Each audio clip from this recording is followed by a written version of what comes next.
नमस्कार, न्यूज 24 उत्तर प्रदेश उत्तराखंड में आपका स्वागत है। आपके साथ मैं हूं मानव श्रीवास्तव। इंडिया गठबंधन की चौथी बैठक के 2 दिन बाद ही आज पूरे देश भर में इंडिया गठबंधन का पहला प्रदर्शन देखने को मिल रहा है। दिल्ली से लेकर उत्तर प्रदेश तक इंडिया गठबंधन के तमाम घटक दल एकजुट होकर के केंद्र की नरेंद्र मोदी सरकार के खिलाफ प्रदर्शन कर रहे हैं। एक तरीके से ये कहा जा रहा है कि ये एक लिटमस टेस्ट है इंडिया गठबंधन की अपनी एकता दिखाने को लेकर।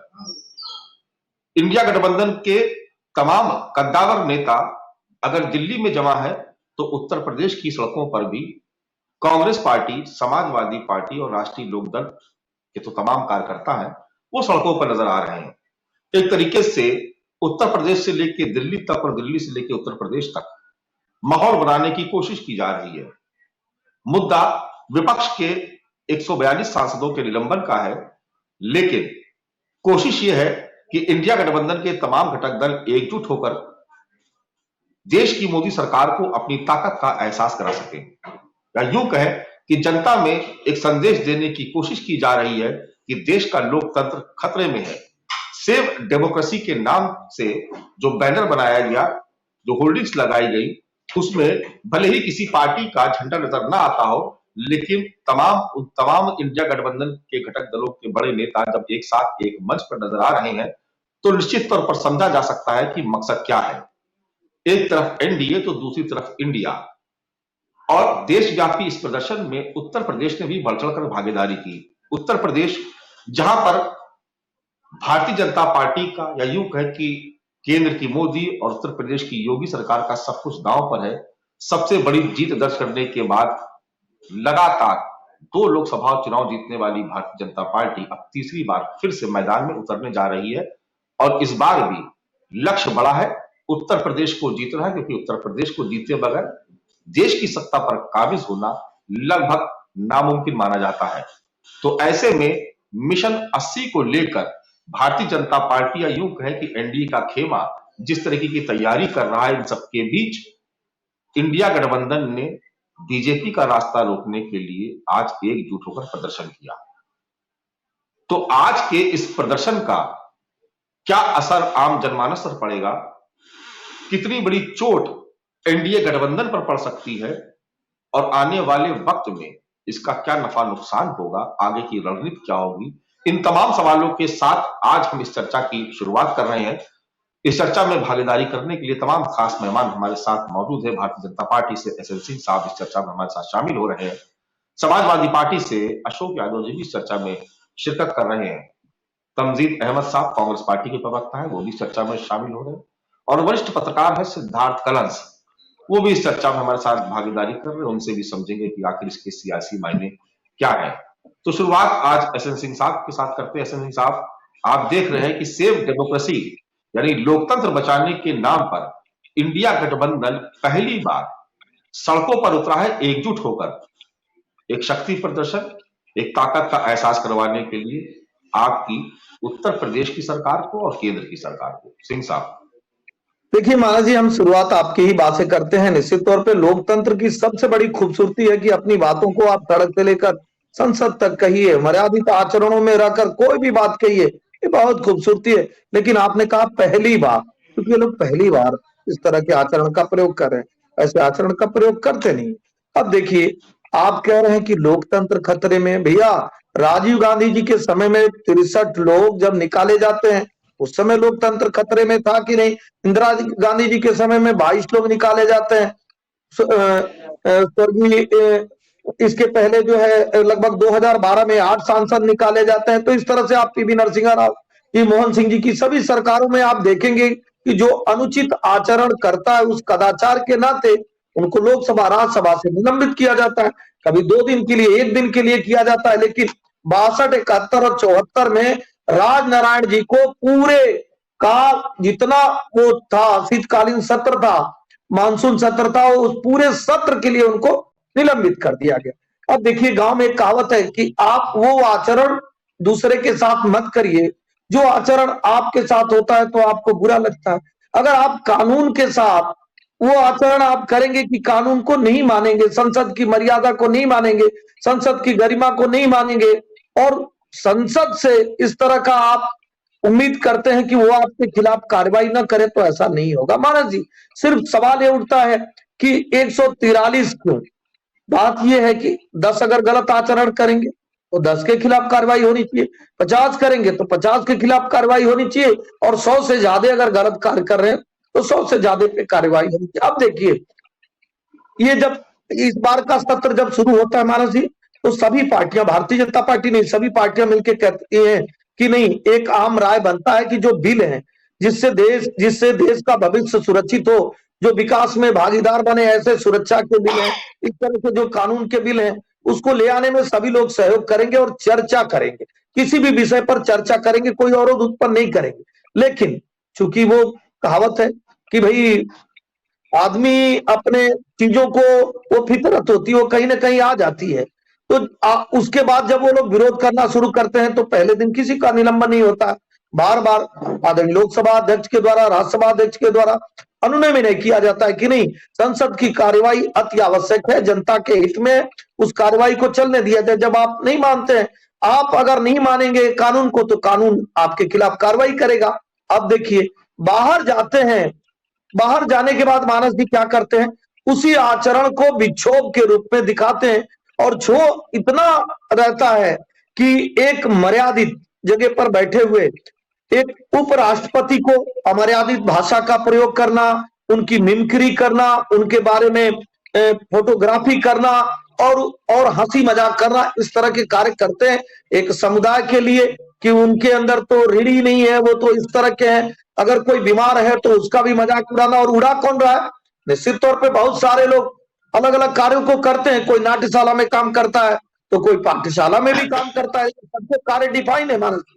जो जो शिक्षक है वो अपना कार्य करता है, लेकिन शिक्षक वो कार्य छोड़ के मछली पकड़ने का कार्य नहीं करेगा। जाहिर तौर पे मछली पकड़ने का भी कार्य अच्छा है, लेकिन एक मर्यादित सांसद अमर्यादा का अगर प्रयोग करेगा और किसी उपराष्ट्रपति को, किसी राज्यसभा के चीफ को की मिमिक्री करेगा, और एक ऐसे व्यक्ति जो अपने को प्रधानमंत्री खुद डिक्लेयर कर लेते हैं, वो उसका फोटोग्राफी करेंगे, तो निश्चित तौर पे देश में आक्रोश है। और आप देखे होंगे कल से पूरे भारत में जाट समाज के द्वारा विपक्ष के बहुत सारे नेताओं का पुतला फूंका जा रहा है, और इस आक्रोश को अभी नहीं मानस जी, आप चुनाव में भी देखेंगे वो निकल कर आएगा। अब रही बात कि इंडी अलायंस अगर कुछ करती है तो अच्छी बात है, हम कोई भी अलायंस इसीलिए बनते हैं कि हम मिलजुल कर कार्य करें, लेकिन होता कहाँ है? 2 दिन पहले ही आप देखे होंगे, कोई किसी को चिरकुटिया, कोई किसी को मंदबुद्धि, कोई किसी को अखिलेश ऐसा करते थे। हम तो कहते हैं कि आपको सद्बुद्धि आए, सत विचार आए, जिस तरह से आप कांग्रेस से मिलकर उत्तर प्रदेश में चुनाव लड़े थे, आपको मुंह की खानी पड़ी, उस तरह से दोबारा आपको मुंह की खानी पड़ेगी, चाहे आप किसी के साथ करिए, क्योंकि जनता जनार्दन होती है, और जनता का जो विश्वास है वो विकास के साथ है, वो मोदी जी के साथ है, वो राष्ट्रवाद के साथ है, वो गरीब के लिए जो योजनाएं चलाई जा रही है उसके साथ है।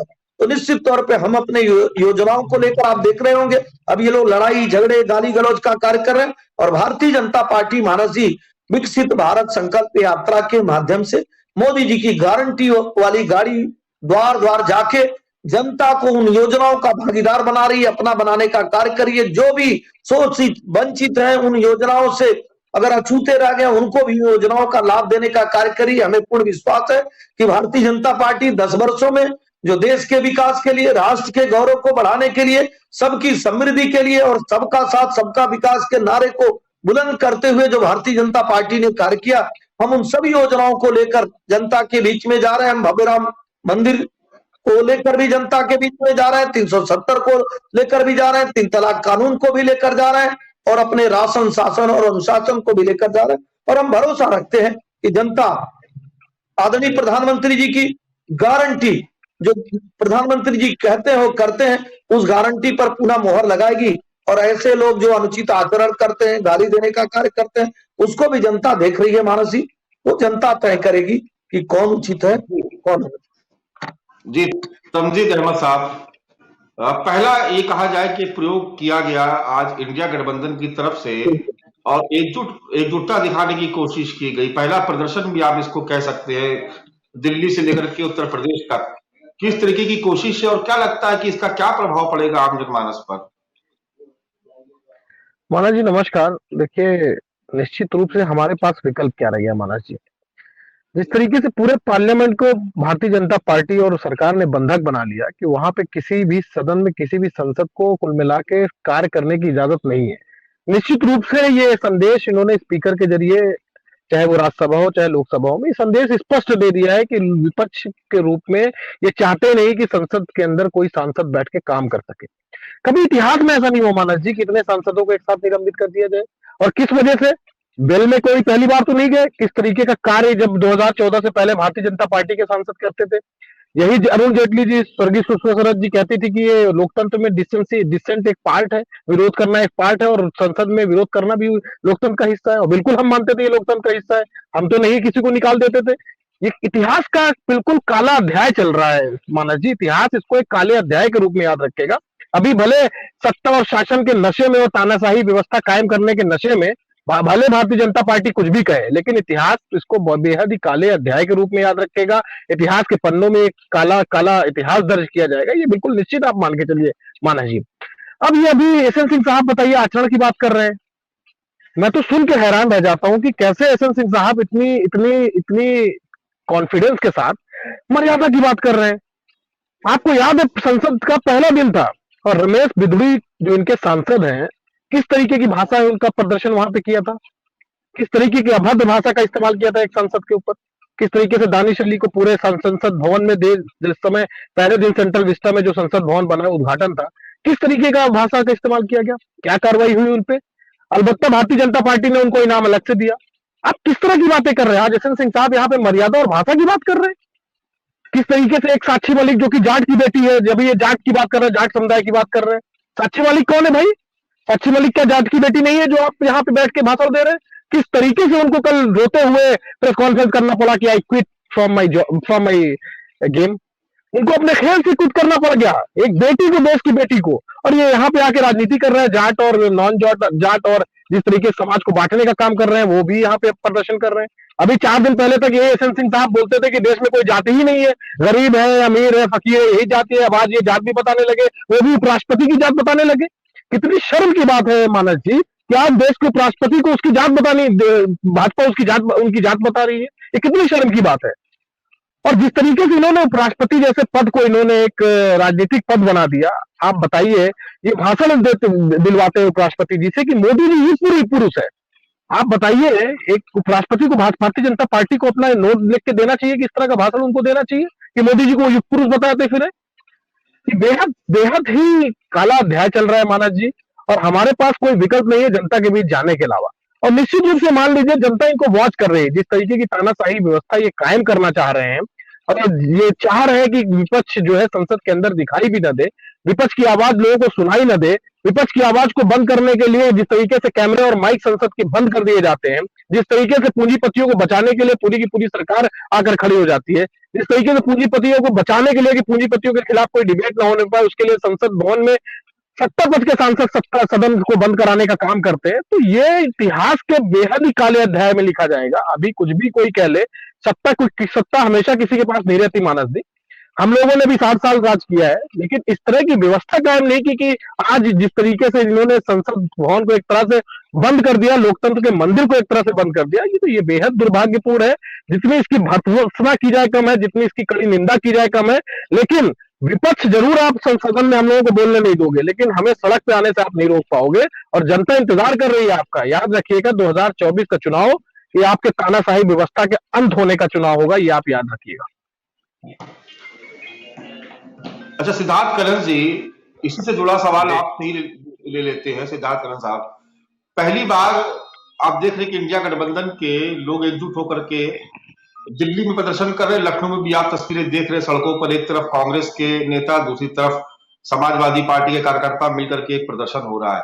क्या एक माहौल बनाने की कोशिश की जा रही है लोकसभा चुनाव से पहले? मानस जी, मुझे लगता है निश्चित तौर पर माहौल बनाने की कोशिश तो है ही।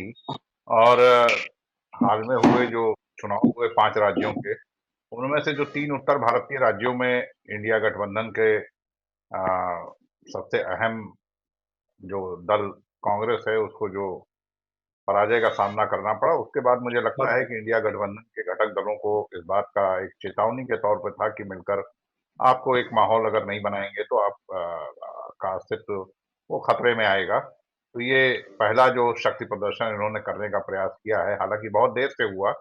और जहां तक रही बात सांसदों के निलंबन पर विपक्ष की प्रतिक्रिया की, तो जो कार्य आज हुआ, इस कार्य से पूर्व ही इससे बड़ा एक संदेश जो है वो दिया जा सकता था। ऐसा लग रहा था कि दिन पर दिन विपक्ष के सांसदों का निलंबन होता जा रहा है और बाकी सांसद इंतजार कर रहे थे कि कब हमारा निलंबन हो जाए, फिर हम भी चले बाहर। वरना संसद से निलंबन की दशा में अन्य रास्ते थे संसद के बाहर विरोध करने के। मॉक पार्लियामेंट लगाई जा सकती थी, संसद से इस्तीफा देने जैसा कदम उठाया जा सकता था। यानी इंडिया गठबंधन के पास और ज्यादा बेहतर तरीके थे जिससे एक ज्यादा सशक्त तरीके से इस पूरे प्रकरण पर विरोध दर्ज कराया जा सकता था। जहां तक सस्पेंशन की बात रही, मिस्टर सिंह ने भी अच्छी बात कही। उन्होंने कहा कि आपको कोई ऐसा व्यवहार नहीं करना चाहिए दूसरे के साथ जो आपको अपने साथ अगर कोई व्यवहार अनुचित लगता है तो वो व्यवहार दूसरे के साथ भी आपको नहीं करना चाहिए। तो जाहिर सी बात है कि या तो इनको पहले का व्यवहार जो इंदिरा गांधी, नरसिम्हा राव या तमाम उदाहरण इन्होंने दिए हैं राजीव गांधी के संदर्भ में कि सरकार के संदर्भ में, शायद इन्हें देख लेना चाहिए कि वो इस्तीफा हुआ था या सस्पेंशन हुआ था। तो अगर वो व्यवहार अनुचित था तो ये भी व्यवहार अनुचित है। अगर उस समय निलंबन अनुचित था तो ये भी निलंबन अनुचित ही कहा जाएगा इनकी भाषा में या इनके कथन के अनुसार। अगर निलंबन तब अनुचित था तो निलंबन अब भी अनुचित ही है। और ये कहकर भी आड़ नहीं ली जा सकती है कि साहब तुमने मारा एक, हमारा, हमने मारा दो, तुम्हारा।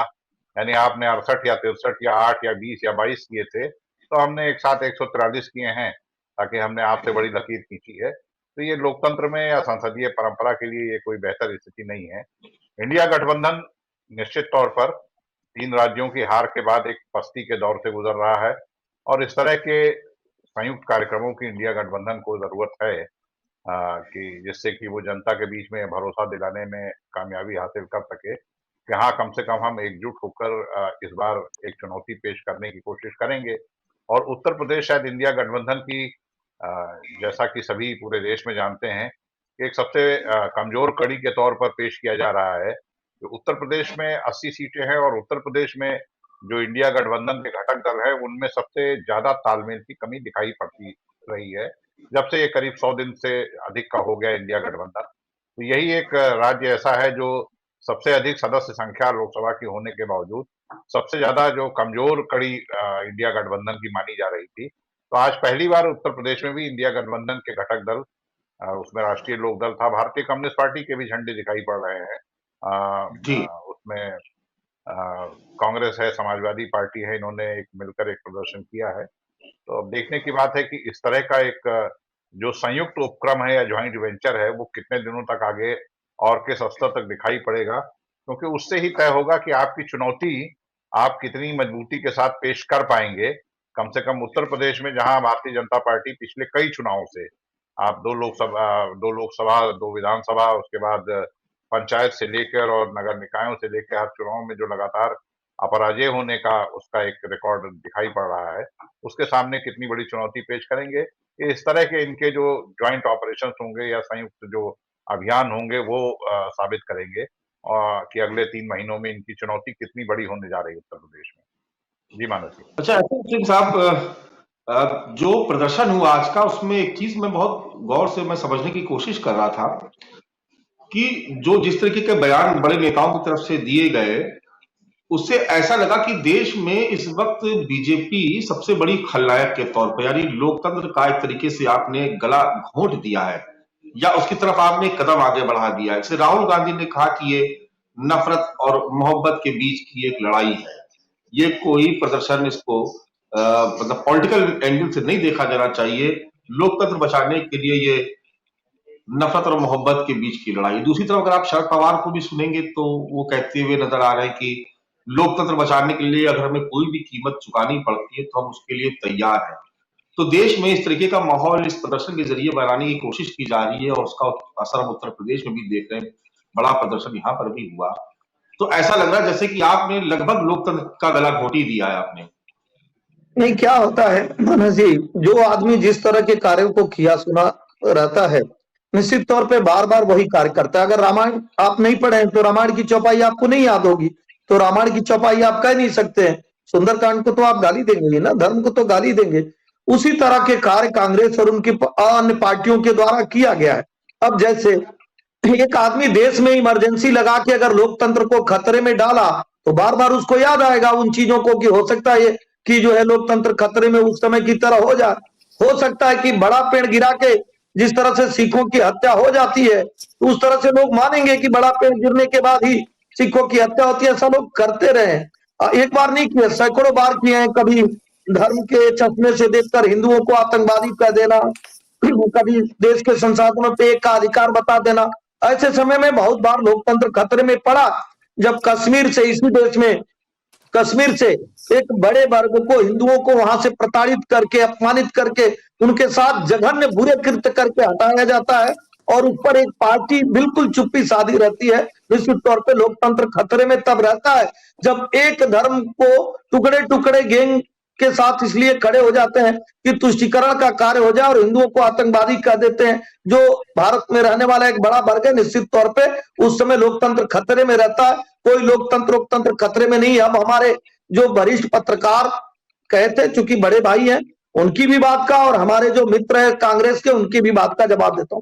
कांग्रेस के मित्र ने कहा कि भाई हम लोग तो इस तरह का आचरण नहीं करते हैं, तो शायद उनको पढ़ना चाहिए कि भाई 1962 में किसकी सरकार थी, 71 में किसकी सरकार थी, 74 में किसकी सरकार थी, और 1989 में राजीव गांधी जी के समय में 63 लोगों को हमारे आदित आचरण के नाते निकाला जाता है। तो किसकी सरकार है? होता क्या है, एक डेकोरम होता है, उसको नहीं मेंटेन करते हैं, तो एक दिन के लिए, 2 दिन के लिए, 4 दिन के लिए आपको बाहर जाना पड़ता है। क्या आप चाह रहे थे कि जो ये अभी बिल आया, जो कानून सम्मत बिल आया है, वो पारित ना हो, केवल शोर शराबा हो? पहले दिन ये तय हुआ था कि हम सवाल और जवाब करेंगे। आप बताइए कि उस समय के जब भारत चाइना युद्ध के बाद प्रधानमंत्री जी को बोलने की बात हुई, तो उस समय अटल बिहारी वाजपेयी जी ने कहा कि नहीं, डिफेंस मिनिस्टर इस पर ध्यान देंगे, कोई आवश्यकता नहीं है। और अगर भारतीय जनता पार्टी को आप देखेंगे तो भारत और पाक युद्ध के बाद भी आदरणीय स्वर्गीय अटल बिहारी वाजपेयी जी दुर्गा और चंडी का उपाधि देने का कार्य करते हैं। निजी तौर पे इस आचरण को आपको अपनाना चाहिए तंजान जी, और इस आचरण को भी आपको देखना चाहिए कि एक देश की चुनी हुई राष्ट्रपति महिला आदिवासी समाज से आपके पार्टी के 2 सांसद उनको राष्ट्रपत्नी कहते हैं, उनको अपमानित करने का कार्य करते हैं, अधीर रंजन चौधरी जी। तो निश्चित तौर पे आपको इन आचरणों से बचना चाहिए। आप ऐसे करके नहीं बन सकते। और कोई भी आदमी हमारे आदित कार्य करेगा, या तो 2 ही उपाय हो सकता था, हम और यहाँ पे बैठे डिबेट में एक साथी दोनों लोग लड़ने लगे 2 मिनट, मानस जी आप दोनों लोगों को खामोश करेंगे, लेकिन आपका मूल उद्देश्य है डिबेट को चालू रखना। अगर संसद के माध्यम से कुछ कानून पारित कराना जरूरी था, जैसा कि कल 3 कानून पारित हुए, तो या तो आप डिबेट को जारी रखिए, नहीं तो हम लोग के माइक को अनम्यूट कर देंगे। 5 मिनट बाद आप कहेंगे कि आप कृपया, हम आप लोगों से हाथ जोड़ते हैं, विनम्रता से आप दोनों लोग हमारा चैनल छोड़कर जा सकते हैं। एक अशोभनीय आचरण अगर आप करेंगे, आप चर्चा किस बात पे करना चाहते थे? चर्चा इस बात पर करना चाहते थे कि संसद में कोई व्यक्ति आता है और क्यों आ जाता है और उसके क्या क्या कारण है। वो इससे पहले भी संसद में लगभग 22 बार ऐसी अपनी घटनाएं हो गई, और हर बार अगर प्रधानमंत्री नहीं बोले हैं तो आप प्रधानमंत्री से ही क्यों चर्चा चाहते हैं, अगर आपके समय नहीं बोले हैं? पहली बात। दूसरी बात, चर्चा के भी हम सारे यहाँ पैनलिस्ट बैठे हैं, चर्चा का भी मानस जी, आप तो एक वरिष्ठ पत्रकार हैं, एक डेकोरम होता है चर्चा के लिए। आप लोकसभा स्पीकर के पास पत्र देते हैं, वो स्वीकृति देता है और चर्चा होती है। मणिपुर पे चर्चा हुई ना, ऐसा तो हुआ नहीं कि चर्चा नहीं।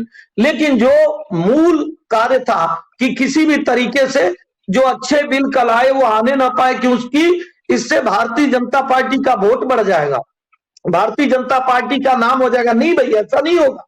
जब इसी तरह मानस जी राम जन्मभूमि पर फैसला आ रहा था, तो भी सुप्रीम कोर्ट तक चले गए लोग कि नहीं, इस पर फैसला नहीं आना चाहिए, भारतीय जनता पार्टी का वोट बढ़ जाएगा। मुझे लगता है कि इन आदतों से आपको बाहर आना चाहिए, उस पर भी चर्चा होनी चाहिए आप कहिए। और चर्चा से अगर भारतीय जनता पार्टी भागती तो भी आपके पास का अधिकार था कि आप उस चर्चा को कैसे करा सकते थे। इनको चर्चा नहीं चाहिए था, इनको करना क्या था, बाहर जाकर संसद की और जो माननीय है उनकी मिमिक्री करना, राष्ट्रपति की मिमिक्री करना, उपराष्ट्रपति की मिमिक्री करना, प्रधानमंत्री को गाली देना, इस तरह के अशोभनीय कार्य करके जनता के बीच में जाने का कार्य करेंगे। नहीं तो मानस जी, हम ऐसा नहीं है कि विषयांतर हो रहे हैं, लेकिन 10 सेकंड में एक बात कहेंगे। चुनाव शुरू होता है राजस्थान में और हम और आप इस चैनल पर बैठे थे। हमारे जो कांग्रेस के प्रवक्ता है वो भी संजोग से उस दिन हमारे साथ थे। चुनाव शुरू होता है महंगाई के मुद्दे को लेकर, चुनाव शुरू होता है और मुद्दों को लेकर, लेकिन आप देखिए आप ही के चैनल पर चर्चा आ जाता है कि वो डेंगू मलेरिया का दिए, वो तो धर्म को गाली दे दिए, वो तो धर्म को अपमानित कर दिए, वो कहते हैं हिंदू धर्म ही नहीं होता। ये सब कार्य आप कौन करता है? ये सारा कार्य शुरू में कांग्रेस करती, बाद में कहती है सूर्य तो भारतीय जनता पार्टी के, चंद्रमा भारतीय जनता पार्टी के, योगा भारतीय जनता पार्टी के, 3 तलाक भारतीय जनता पार्टी के, गंगा भारतीय जनता पार्टी के, कुंभ भारतीय जनता पार्टी के, राम भारतीय जनता पार्टी के, ये सब भारतीय जनता पार्टी के होते हैं, क्योंकि उनको हम अपनाए नहीं और ये गाली देने का कार्य करें, ऐसा तो मानस जी होगा नहीं। निश्चित तौर पे भारतीय जनता पार्टी जो भी कार्य कर रही है, कोई भी व्यक्ति, मानस जी एक लास्ट इतनी अच्छी बात कहता हूं, हम जो कुछ भी करते हैं उसको एग्जामिन कोई ना कोई करता है। जैसे एक विद्यार्थी जो कुछ भी लिख कर आता है, वो हो सकता है बोले कि मैं पढ़ने में तेज हूं, दूसरा कहे मैं पढ़ने में तेज हूं, लेकिन जब नंबर आते हैं तो पता चल जाता है किसको 0 नंबर मिलते हैं और किसको नहीं मिलते। इसी तरह से एग्जामिनर जो हमारा है वो जनता है। जनता ये देख रही है कि भारतीय जनता पार्टी की सरकार में कैसे कार्य हो रहे हैं। भारतीय जनता पार्टी अगर 10 लोगों को, 20 लोगों को, 50 लोगों को निलंबित की तो कानून आया कि नहीं आया, या इसी तरह से निलंबन कर दी। चूंकि एक मजबूत देश के लिए एक मजबूत कानून की आवश्यकता थी, उसका ले आना जरूरी था। 22 तारीख तक ही संसद चलना जरूरी था। अगर आप चलने नहीं देंगे तो कानून कैसे आएगा? आपके जिम्मेदार चैनल पर एक कहता हूं कि भारतीय जनता पार्टी जो कुछ भी करती है वो राष्ट्र के लिए करती है, और कांग्रेस पार्टी जो भी करती है वो संविधान को भी बदली तो तुष्टीकरण के लिए 78 रुपए देने के लिए, अगर संविधान का गला भी कुचली, एक लोगों की शिक्षा की छूट दी, एक लोगों के स्वास्थ्य की छूट दी, एक लोगों की यात्रा पर छूट दी, तो इस तरह के विभेद का कारण भारतीय जनता पार्टी नहीं करती है। भारतीय जनता पार्टी बड़ी जिम्मेदारी से करी, हम जो कुछ भी करते हो मर्यादित आचरण में करते हैं और सबका साथ, सबके विकास की बात करते हैं, और ये प्रयास करते हैं कि लोकतंत्र की 2 धुरी, जिस तरह से सत्ता पक्ष है उसी तरह विपक्ष भी मजबूत। और मैं नहीं, इस समय आदरणीय प्रधानमंत्री जी आपके चैनल के माध्यम से न्यूज 24 पे दिखाया गया, पहले दिन जब हाउस शुरू हुआ, आदरणीय प्रधानमंत्री जी ने हाथ जोड़कर विनम्रता से कहा कि देश प्रथम है, देश के लिए अगर कोई कानून बन रहा है सब लोग आप उसका सहयोग करिए। भारतीय जनता पार्टी कुछ गलत कार्य करेगी, निश्चित तौर पे उसका परिणाम जनता उसको देगी, लेकिन अगर आप सहयोग नहीं करेंगे और कानून नहीं बनेगा, देश का विकास नहीं होगा, देश आगे नहीं बढ़ेगा, देश में समृद्धि नहीं आएगी, देश में खुशहाली नहीं आएगी, तो पार्टियां आती जाती रहेंगी, ये देश तो रहेगा। हमारे देश के लोगों के भलाई के लिए कोई कानून आ रहा है तो सहयोग करिए। लोग ऐसा नहीं किए, इस नाते ऐसा हुआ है। मानस जी मैं यही कहूंगा, निश्चित तौर पर मैं अब भी कहता हूं, आप सभी पार्टियां एक होकर जनता के बीच में जाइए। अगर जनता को लगता है आप ठीक है, आप पे विचार करेगी, लेकिन अगर उनको लगता है कि नहीं मोदी जी देश के लिए कार्य कर रहे हैं, तो आप देखेंगे पुनः 2024 में भारतीय जनता पार्टी की पूर्ण बहुमत की 2019 से एक बड़ी जीत की तरफ भारतीय जनता पार्टी बढ़ रही है, और भारतीय जनता पार्टी की पूर्ण बहुमत की सरकार बनेगी।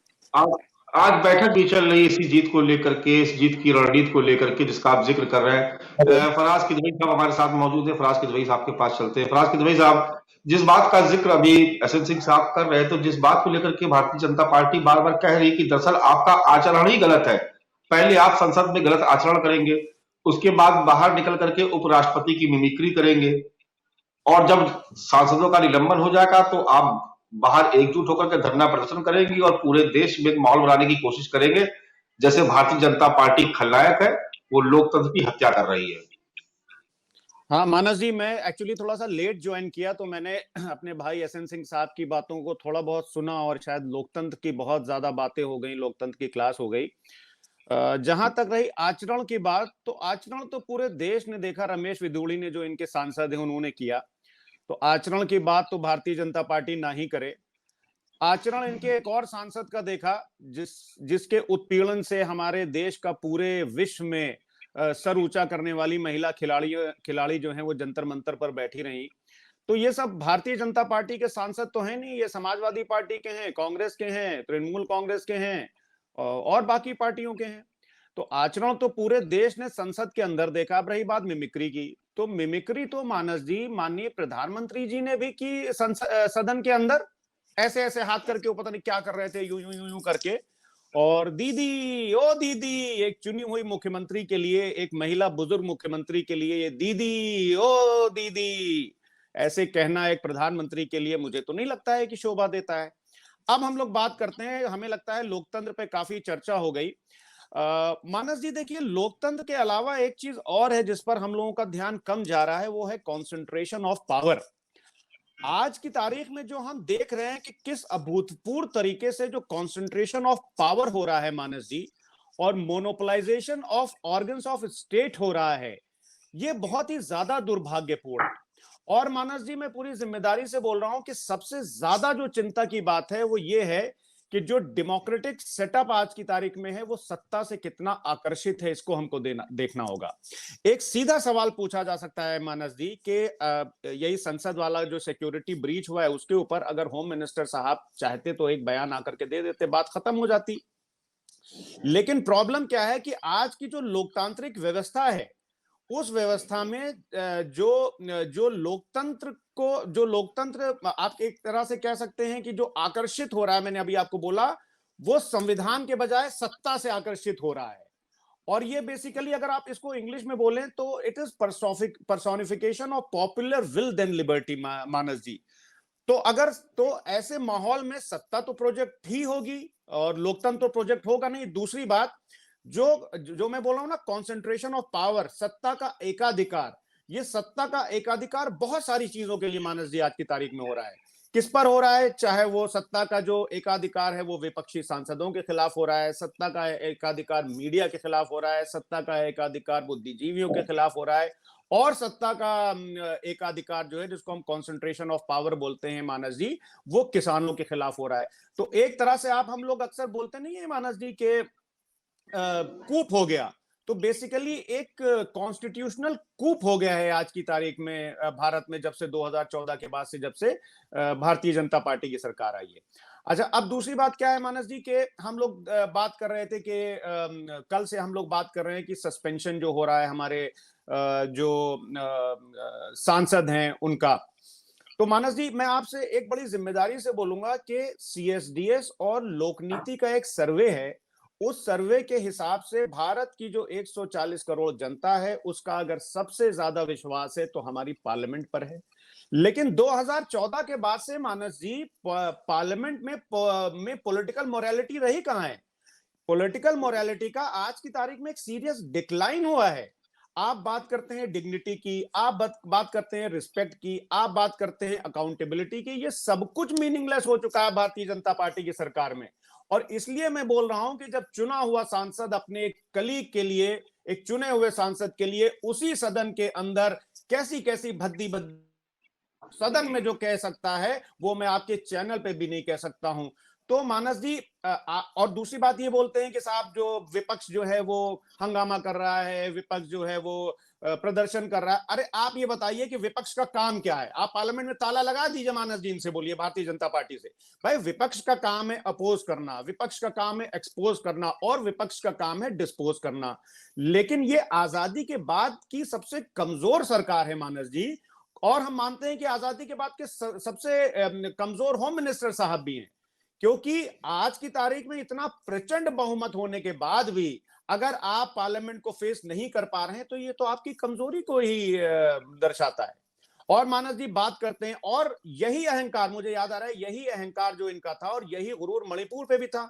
मणिपुर में हम लोग जो विपक्ष है, पूरा विपक्ष मणिपुर हादसे के बाद हम लोग चाहते थे सदन में चर्चा हो, लेकिन जब सदन में चर्चा को सरकार नहीं तैयार हुई तो मजबूरन नो कॉन्फिडेंस मोशन लाना पड़ा। लेकिन 50 मिनट तक माननीय प्रधानमंत्री जी बैठे रहे और उनके मुंह से मणिपुर का मां भी नहीं निकला। तो जब अपोजिशन ने वॉकआउट करना शुरू किया तब प्रधानमंत्री जी ने बोलना शुरू किया है।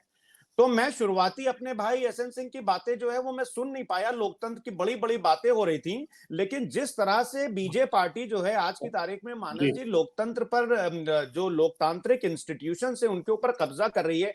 मैं आपसे एक मानस जी सवाल पूछना चाहता हूं कि सुप्रीम कोर्ट ने यह बोला था कि जो इलेक्शन कमिश्नर्स हैं जो चीफ इलेक्शन कमिश्नर हैं, उनके अपॉइंटमेंट के लिए 3 लोगों की एक कमेटी गठित होती है। उसमें एक प्राइम मिनिस्टर साहब होते हैं, एक चीफ जस्टिस ऑफ इंडिया होते हैं और एक लीडर ऑफ अपोजिशन होते हैं। अरे साहब, सुप्रीम कोर्ट के फैसले को फिर पलटा गया और किसी तरह से डायरेक्टली और इनडायरेक्टली इलेक्शन कमीशन को इन्फ्लुएंस करने के लिए चीफ जस्टिस ऑफ इंडिया को हटा करके एक मंत्री को उसमें डाल दिया गया, ताकि किसी ना किसी तरह से जो लोकतांत्रिक व्यवस्था है, जो हमारे जो डेमोक्रेटिक इंस्टीट्यूशन है, उसको कहीं ना कहीं डायरेक्टली और इनडायरेक्टली भारतीय जनता पार्टी इसके ऊपर कब्जा कर सके।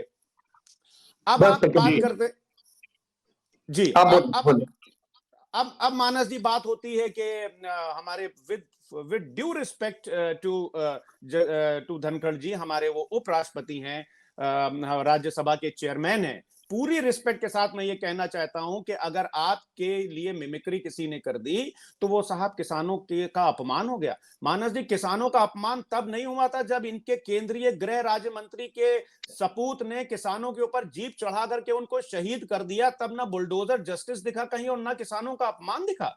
मानस जी, किसान जो 378 दिन तक दिल्ली में भयंकर सर्दियों में, भयंकर बारिश में, भयंकर लू के थपेड़ों गर्मियों में बैठे रहे और अपने हक की लड़ाई लड़ते रहे, लेकिन Bharatiya Janata party, BJP party की सरकार के कान पे जूं तक ना रहेंगी। लेकिन जब इनको लगा कि कहीं साहब अब इलेक्शन नजदीक है, कहीं हमारे हाथ से सत्ता निकल ना जाए, किसान कहीं नाराज ना हो जाए, तब जाकर के इस सरकार ने घुटने टेके किसानों के आगे, तब बड़ी बात है फराजी, क्योंकि समाजवादी पार्टी के अहमद साहब 10 सेकंड में बोलूंगा, 10 सेकंड से अधिक बोलूंगा नहीं, फिर अहमद साहब बोलेंगे। देखिए, बड़ी अच्छी बात कहते हैं। कई लोग क्या करते हैं ना, कि जो चोरी के माल को छुपाने के लिए चोर भी कहता है कि देखो भाई तुम्हारा कहीं गिर गया है, जब उधर देखेगा तो लेके भाग जाएंगे। ऐसे समाजवादी पार्टी के लोग हैं जिनके आजम खान एक महिला को कहते हैं कि वो अंदर क्या पहनी, हम ये भी देखे हैं। इनके आचरण की बात करते हैं। वर्क साहब उसी पार्लियामेंट में कहते हैं कि अगर ये बिल आ जाएगा कि महिलाओं की शादी की उम्र थोड़ी बढ़ जाएगी तो इससे अब आगे बढ़ जाएगी। ये आचरण समाजवादी पार्टी का। और महिला आरक्षण बिल उसी लोकसभा में अगर लेकर फाड़ने का कोई कार्य किया तो समाजवादी पार्टी के एक सांसद ने किया। शायद हमारे मित्र देर से समाजवादी पार्टी के प्रवक्ता हुए होंगे इस तरह, इसलिए ये नहीं जानते। आचरण इनका उत्तर प्रदेश की विधानसभा भी देखी भाई, माइक टूटे, जूते टूटे, चप्पल टूटे, बेल्ट टूटे, घड़ी टूटी, पेन टूटा, पता नहीं कौन कौन से आचरण इनका सब लोगों ने देखा। मणिपुर पर निश्चित तौर पे इन्होंने कहा चर्चा होनी चाहिए। चर्चा जब हो रही थी तो जब राजस्थान की बात शुरू हुई तो ये लोग तुरंत भाग गए। पूरे देश की बहनें हैं, लेकिन सेलेक्टिव अप्रोच लगाइए कि हैदराबाद में अगर किसी की हत्या हो जाती है तो वहां पे हम नहीं बोलेंगे। पश्चिम बंगाल में 27 लोग जला दिए जाते हैं तो नहीं बोलेंगे। एक दुधिया की में हत्या हो जाती है तो नहीं बोलेंगे। और ये समाजवादी पार्टी है जिसके हमारे फराज किदवई साहब प्रवक्ता हैं। मुजफ्फरनगर के दंगे का मूल कारण ही समाजवादी पार्टी थी, क्योंकि जिसके साथ घटना हुई वो पुलिस में गए तो थे, लेकिन इन लोगों ने कहा कि नहीं, एक धर्म को गिरफ्तार करना, एक धर्म को छोड़ना। तो ऐसे लोग आचरण सिखाएंगे तो कृपया आदरणीय फराज किदवई साहब, सब लोगों ने आपके उन आचरणों को देखा है कि लड़ते हैं, गलती हो जाती है से लेकर आजम खान साहब से लेकर भरत साहब से लेकर और बहुत सारे ऐसे चीजों को देखा है। आज देश की जनता लोकतांत्रिक तरीके से भारतीय जनता पार्टी की भारत में सरकार बनाई, उत्तर प्रदेश में सरकार बनाई। 2022 में पुनः हम जनता के बीच में गए। वो लोग कह नहीं अपराधियों की पार्टी, जातिवादी पार्टी, क्षेत्रवादी पार्टी, समाजवादी पार्टी, इसको कभी नहीं उत्तर प्रदेश में ले आना। ये हालत ये हो गई कि मध्य प्रदेश में 0.46% वोट पाते हैं। पूरे देश में 1-2 सीट मुलायम सिंह जी के नाम पे पा जाते थे, आज वहां भी 0 सीट पाते हैं। तो निश्चित तौर पे आप जो जनता को अपमानित करने का कार्य कर रहे हैं, मौर्य जी को रखकर हिंदू धर्म को गाली देने का कार्य कर रहे हैं, अखिलेश यादव जी के थ्रू ये कहने का कार्य कर रहे हैं कि काशी में तो लोग अंतिम समय में जाते हैं, साधु सन्यासी तो चिरंजीवी होते हैं, सुंदरकांड तो अश्लील होता है। ऐसे कार्यों को जो आप कर रहे हैं उन कार्यों की विवेचना करिए। भारतीय जनता पार्टी के कार्यों की विवेचना जनता कर रही है, इस नाते भारतीय जनता पार्टी को वोट कर रही है। भारतीय जनता ने देखा, भारत की जनता ने देखा कि 2016 में एक दिन जुमा पड़ जाता है, उसी दिन होली पड़ता है, तो इनकी सरकार कहती है होली आधा दिन मनाइएगा, 2 बजे जुमा होगा। इस तरह के कार्य करते, हम तो कहते हैं हमारे लिए अल्लाह भी, हमारे लिए भगवान भी, हम सबके को साथ लेकर चलने की बात करते हैं। जनता की अदालत में जाकर अपनी फरियाद सुनाते हैं। इसलिए भारतीय जनता पार्टी जनता के बल पर सरकार बनाते हैं और पुनः कर रहे हैं, चुनौती देते हुए हम अपने कार्यों के बल पर जाके पुनः 2024 में सिंह साहब सरकार जी, बनाएंगे। सिंह साहब, अहमद साहब, जो अभी मैं बैनर पोस्टर देख रहा था उसमें सभी बैनर पोस्टर में एक चीज बड़ी कॉमन, लोकतंत्र सब पे लिखा हुआ था, लोकतंत्र की हत्या, लोकतंत्र का गला घोट दिया, लोकतंत्र सस्पेंड। मानव जी, एक आपत्ति में ही दर्ज कर लीजिए कि जिस तरीके से संसद को ये लोग हाईजैक कर लेते हैं, उसी तरीके से ये जाके टीवी डिबेट को भी हाईजैक कर लेते हैं। पिछले अरे नहीं 40 मिनट में से पिछले 40 मिनट से सर 25 मिनट हम लोगों ने भाषण मैं विदा लेता हूं। नहीं एसएल सिंह जी 40 मिनट में से 25 मिनट अकेले बोलते रहते हैं, उसके बाद वॉकआउट भी कर जाते हैं। जब कोई विपक्ष का आदमी आवाज उठाता है तो ये वॉकआउट करने के लिए भी कहने लगते हैं कि हम वॉकआउट कर जाएंगे संसद से। बहरहाल मैं गंभीर मुद्दे पे आता हूँ। देखिए, हमारे पास मनोज जी कोई रास्ता बचा नहीं है। जिस तरीके से इन्होंने लोकतंत्र के मंदिर को एक तरह से दरवाजा बंद कर दिया है, कोई संसद अंदर नहीं जा सकता है, कोई सदन में कोई जा नहीं सकता है, कोई विपक्ष का संसद को अलाउ नहीं कर रहे हैं कि पूरे के पूरे सदन से पूरे सत्र से निलंबित कर दे रहे हैं। ऐसी हत्याएं लोकतंत्र की कब हुई? दूसरी बात, इतनी बड़ी बात है कि एक संसद के अंदर कुछ लोग घुस जाते हैं और वहां पे कलर बम उड़ा के आते हैं और उस संसद के ऊपर अभी तक कोई कार्रवाई नहीं हुई। तो आप समझिए कि किस तरीके का दबाव भारतीय जनता पार्टी ने, संवैधानिक पोस्ट है स्पीकर की, ये कोई भारतीय जनता पार्टी की स्पीकर नहीं है, एक संवैधानिक पद है, लेकिन इस तरीके का इन्होंने दबाव बना के रखा है कि अगर विपक्ष का कोई सांसद कुछ करे तो उसको फौरन निलंबित कर दो। और संसद, जो सत्ता पक्ष के जो संसद है, चाहे वो बिधुड़ी हो, चाहे वो इनके संसद जिन्होंने उनको पास बना के दिया कि वो पार्टी जाके संसद भवन के अंदर कलर बम उड़ा के चले आए, उस संसद को भी निलंबित नहीं किया गया। तो इनकी मर्यादा के लिए इनकी परिभाषा क्या है कि भारतीय जनता पार्टी की अगर संसद गाली गलौज भी करे तो वो मर्यादित माना जाएगा, और विपक्ष के लोग अगर जनता के मुद्दों को लेकर आवाज उठाए तो वो अमर्यादित माना जाएगा। कितना दुर्भाग्य है कि इनकी दोहरी नीतियों की वजह से इसका भुगतान आज देश कर रहा है। महाराज जी, अगर इस तरह की अगर ये दोहरी नीति नहीं अपनाए होते तो आज शायद हम लोग बैठ के ये डिबेट कर रहे होते कि ये बताइए कि जो मध्य प्रदेश में आपने 450 को सिलेंडर का वादा किया था प्रधानमंत्री ने, वो कब देंगे? छत्तीसगढ़ में जो वादा किया था वो कब देंगे? राजस्थान की जनता जो वादा किया था वो कब देंगे? किसानों का कर्जा वहां कब माफ करेंगे? कब 40 लाख लैपटॉप आप बांटेंगे? कब किसानों की आय दुगनी करेंगे? ये सब सवाल हम कर रहे होते। लेकिन दुर्भाग्य देखिए कि आज हम लोग को बैठ के ये बहस करनी पड़ रही है कि इस लोकतंत्र को बचाया कैसे जाए, भारतीय जनता पार्टी को लोकतंत्र की हत्या करने से रोका कैसे जाए। तो हमारे पास तो कोई रास्ता नहीं सिवाय जनता के पास जाने का। हम यूपी के अंदर भी यूपी जोड़ो यात्रा कर रहे हैं, हम देश के अंदर भी पूरी भारत जोड़ो यात्रा कर रहे हैं, और सदन से लेकर सड़क तक हम जनता के पास जाएंगे और जनता को ये बताएंगे कि आप अपने लोकतंत्र को बचाइए, क्योंकि भारतीय जनता पार्टी तानाशाही रवैया अपनाते हुए इस लोकतंत्र की हत्या करनी चाह रही है, ये मैसेज। और इसी वजह से हम लोग ये स्लोगन दे रहे हैं कि लोकतंत्र बचाओ, लोकतंत्र के हत्यारों से देश को बचाओ। यही इसी मुद्दे के साथ हम लोग जनता के बीच जा रहे हैं। लास्ट कमेंट सिद्धार्थ कलश जी से। और सिद्धार्थ कलश जी, हम इस पूरे आज के घटनाक्रम का आपसे एक विश्लेषण समझना चाहते हैं कि आखिर इसका क्या इम्पैक्ट होगा, कितना होगा, और उसका उत्तर प्रदेश पे क्या असर पड़ेगा जो आज का प्रदर्शन हुआ है। देखिए मानस जी, कुछ हालांकि सभी लोगों के निशाने पर रहे एसएन सिंह साहब, लेकिन कुछ चीजें बहुत अच्छी कह गए वो। उन्होंने कहा था जनता एग्जामिनर है, 5 साल बाद जनता एग्जामिनर है। अगर लोकतंत्र पर हमला है तो भाई इंदिरा गांधी ने किया था हमला, जनता एग्जामिनर थी। या अभी कई उदाहरण उन्होंने दिए, 89 में जो हुआ तो जनता एग्जामिनर थी, 89 के बाद क्या हुआ, या 96 में नरसिम्हा राव के समय में हुआ, तो जनता एग्जामिनर है। तो बहुत सी चीजें जनता पर छोड़ दिया जाना चाहिए कि लोकतंत्र पर अगर हमला होगा, लोकतंत्र को खतरा होगा, लोकतंत्र पर लोकतांत्रिक परंपराओं की धज्जियां उड़ाई जाएंगी, तो निश्चित तौर पर जनता उसका जवाब देगी। यदि जनता चाहेगी, लोकतंत्र में अगर उसका विश्वास होगा तो जनता उसका जरूर जवाब देगी। ये भी बात सच है कि बहुत महत्वपूर्ण मुद्दों पर बहस भी होनी चाहिए, जो बहस नहीं हो सकी। आज अंतिम दिन था, कल ही हमने IMF की रिपोर्ट देखी। आजादी के बाद से सबसे खतरनाक स्तर पर हिंदुस्तान कर्जों में डूबा है। सबसे ज्यादा हिंदुस्तान कर्जों में डूबा है। आजादी के बाद की स्थिति कभी नहीं आई। एक बहुत बड़ा विवाद हुआ था, बहुत बवाल हुआ था कि जब सोना गिरवी रखने की नौबत आई। आज उससे हम 9 गुने ज्यादा कर्ज में हम डूब चुके हैं। 2014 के बाद के 9 सालों में हमारे कर्ज का स्तर 192% बढ़ चुका है। तो हम इस भयावह स्थिति में हैं। संसद में बहस इस पर भी होनी चाहिए, कानूनों पर भी बहस होनी चाहिए। ये दुर्भाग्य की स्थिति रही है मुझे लगता है कि जो विपक्षियों का गठबंधन है इंडिया गठबंधन के नाम से, इसने एक संवेद प्रयास किया है चुनौती देने का। अब जनता इनकी चुनौती को कितनी गंभीरता से लेती है और जनता उसका क्या रिस्पॉन्स देती है, ये अभी आने वाले 3-4 महीनों में पता चल जाएगा कि इंडिया गठबंधन की चुनौती उसको जनता ने माना है, उसे एक मजबूत चुनौती माना है, या इंडिया गठबंधन अपनी जगह मजबूती के साथ खड़ा रहेगा, ये आने वाला समय जवाब देगा। तो इसलिए मुझे ऐसा लगता है कि ये दोनों के लिए आपने उसको लिटमस टेस्ट बताया, और ये लिटमस टेस्ट दरअसल एनडीए और इंडिया दोनों के लिए था। तो मुझे लगता है ये महत्वपूर्ण मुद्दा है जिसे दोनों लोग दिखा रहे हैं कि भाई कर्ज की स्थिति है, और ये बता तो वही रहा है ना जिससे आप कर्ज लगातार लेते जा रहे हैं, जो एक कह रहा है कि आप कर्जा लेना बंद कर दीजिए, आप खतरनाक स्तर पर पहुंच चुके हैं।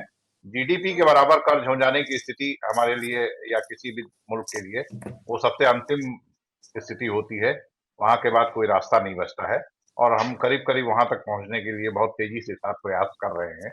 तो मुझे लगता है कि ये मुद्दे थे जिन पर बहस होनी चाहिए संसद में, जो नहीं हो सकी दुर्भाग्य से, उसमें जो भी कारण रहे हों, वो मिमिक्री का कारण बन गया हो, या वो कारण किसी का आचरण बन गया हो, या संसद में सुरक्षा में चूक जैसे विषयों पर भी बहस या बयान न देने का कारण बना हो, लेकिन बहुत महत्वपूर्ण मुद्दे थे जो इस पूरे घटनाक्रम में छूट गए, जिन पर बहस होनी चाहिए।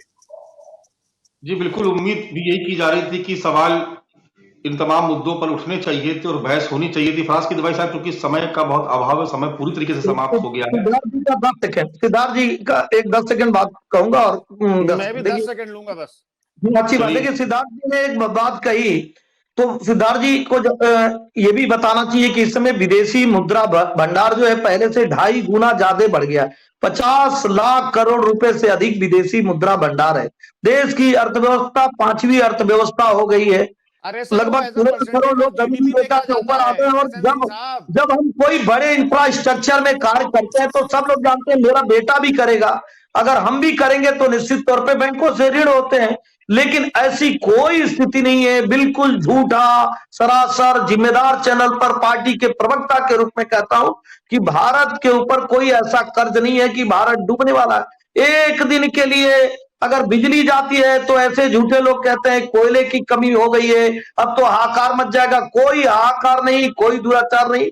यह राष्ट्र एक सुरक्षित हाथों में है। आदरणीय प्रधानमंत्री जी के नेतृत्व में यह राष्ट्र विकसित भारत की तरफ बढ़ने के लिए कृत संकल्पित है। अब जानिए कि देश की अर्थव्यवस्था बढ़ती अर्थव्यवस्था है। जहां दुनिया इस समय मंदी के दौर से गुजर रही है, वहीं भारत की अर्थव्यवस्था एक बढ़ती हुई अर्थव्यवस्था है। हम निवेदन स्वरूप कहेंगे, ऐसी किसी भी झूठी बात को आप न कहिए जिसको लेकर जनता में एक अफवाह है। जी सिद्धार्थ जी, अंतरराष्ट्रीय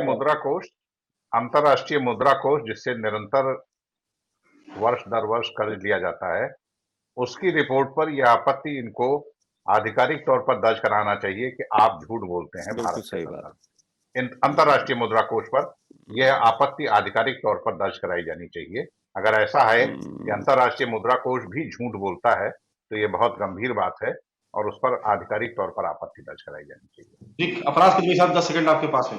बस सिद्धार्थ जी, मानस जी, देखिए सिद्धार्थ जी ने बहुत अच्छा आकलन कर दिया हर चीज का, और मुझे लगता है कि बहुत ही न्यूट्रल और बीच का रास्ता लेकर के आकलन किया। लेकिन अब एसएन सिंह साहब को उनकी बात नहीं पसंद आई तो क्या किया जाए। जो सिद्धार्थ जी ने बताया, मैं एसएन सिंह साहब को करेक्ट कर दूं कि एब्सोल्यूट टर्म्स में आप जो फॉरेक्स है वो नहीं देख सकते, वो as a percentage of GDP देखेंगे, क्योंकि जैसे जैसे इकोनॉमी आपकी बढ़ेगी वैसे वैसे फॉरेक्स रिजर्व भी बढ़ेंगे। लेकिन नंबर ऑफ डेज देखा जाता है कि कितने दिन का हमारे पास फॉरेक्स रिजर्व है। दूसरी बात जो सिद्धार्थ जी ने कही, बिल्कुल सही कही कि अगर आपको आपत्ति तो आईएमएफ से दर्ज कराइए। मानस जी, होता गया है जब टाइम मैगजीन मोदी जी को, हमारे आदरणीय प्रधानमंत्री जी को विश्व का एक बहुत ही ताकतवर नेता दिखाती है, तब तो बीजेपी, भारतीय जनता पार्टी वाले लोग टाइम मैगजीन की बड़ी तारीफ करते हैं। लेकिन जब हंगर इंडेक्स में भारत पीछे हो जाता है, पॉवर्टी इंडेक्स में भारत पीछे हो जाता है, तब जॉर्ज सोरोस की ये लोग बताने लगते हैं कि साहब उसमें साजिश है। तो भारतीय जनता पार्टी को, बीजेपी पार्टी को, मुझे लगता है ये देखना पड़ेगा कि इनका जो साहब, इस चर्चा को यहीं विराम देना था। समय पूरी तरीके से खत्म हो चुका। आप सभी खास मेहमानों का बहुत शुक्रिया। एसएन सिंह साहब आपका भी, फराज किदवई साहब आपका, सिद्धार्थ कलंस जी आपका भी बहुत शुक्रिया, और कांग्रेस पार्टी के प्रवक्ता तमजीद अहमद साहब भी जुड़े हुए थे। आप सभी का बहुत बहुत शुक्रिया। सवाल बिल्कुल वाजिब था कि बहुत सारे ऐसे सवाल थे, बहुत सारे ऐसे मुद्दे थे जिसको सदन में उठाया जाना चाहिए था, लेकिन ऐसा हुआ नहीं। सदन हंगामे की भेंट चढ़ गया, सांसदों का लगातार निलंबन होता रहा, 143 सांसद निलंबित कर दिए गए, सदन के बाहर, लोकसभा के बाहर प्रदर्शन होता रहा और आज भी देखा दिल्ली में जंतर मंतर से लेकर के उत्तर प्रदेश में राजधानी लखनऊ तक की सड़कों पर इंडिया गठबंधन प्रदर्शन करके लोकतंत्र की दुहाई देता रहा और ये कहता रहा कि लोकतंत्र का गला घोटा जा रहा है। लेकिन सवाल अपनी जगह अभी भी ये कायम है कि सदन में जो तमाम जरूरी विषय है उस पर बहस क्यों नहीं होती, उस पर सवाल क्यों नहीं पूछे जाते, सरकार जवाब क्यों नहीं देती, विपक्ष सवाल क्यों नहीं पूछता, सिर्फ हंगामा करने से आखिर हासिल क्या होगा। चलिए आज इस चर्चा को यहीं पर समाप्त करते हैं। कल फिर किसी नए विषय के साथ आप सभी के सामने फिर से हाजिर होंगे। तब तक के लिए इजाजत दीजिए। नमस्कार।